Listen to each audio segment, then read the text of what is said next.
So I struck out in 2014 to search out the latest information on chronic metabolic disease. Things like obesity, metabolic syndrome, dyslipidemia, diabetes, hypertension, the most prevalent diseases that affect our country. This led ultimately to board certifications in clinical lipidology and obesity medicine, and a whole new patient care approach to treating chronic metabolic disease.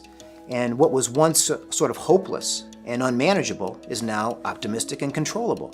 And that makes for a happier patient, happier community, healthier community. And that's really what the point is, helping patients take back control of their health.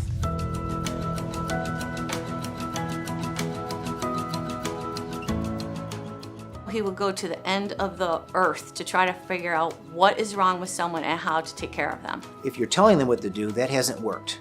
They need to find motivation, and we use motivational techniques to show them the association between their illness and what they're doing with their behavior. They say, I can control this illness.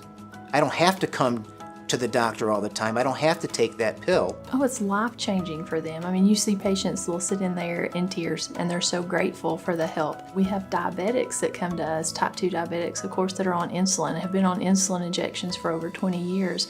Within a matter of a couple of weeks, we have them off of those insulin injections just by changing the way that they eat.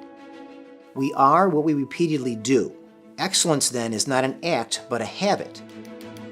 Programs like this are not around in our area. The next closest ones are at places like Vanderbilt and Wake Forest. And so the fact that he has pulled all of this together and offers such a great program and a diverse program that changes so many lives in our community. I am so proud of him. He wants to fix the problem and not just treat it. But I know how much work he's put into this. Night after night, studying, getting certified with extra boards. He's quad board certified. He is kind of a wealth of knowledge. He does a lot of community outreach. He goes and speaks to the kids. He has gone to the youth council meetings and spoke to the high school students about health and nutrition. On Tuesdays, he jokingly calls it his administrative day. It's his day off. And if you ever wander into his home, he will be at his dining room table with research articles everywhere. He never takes a day off. So he's constantly involved in trying to make things better for the patients and for our community as a whole. What he tells you is true. He speaks from the heart. He tries to help and be honest, and he's not going to mislead you. It's fun to work with and very, very smart and very, very passionate about his job. I've seen him work to get medicines pre-approved for patients that they really, really need. He digs and digs and digs. If he has what he calls a zebra that he can't figure out, he will work until he finds the solution or an answer for them. I want to give them a chance, give them hope.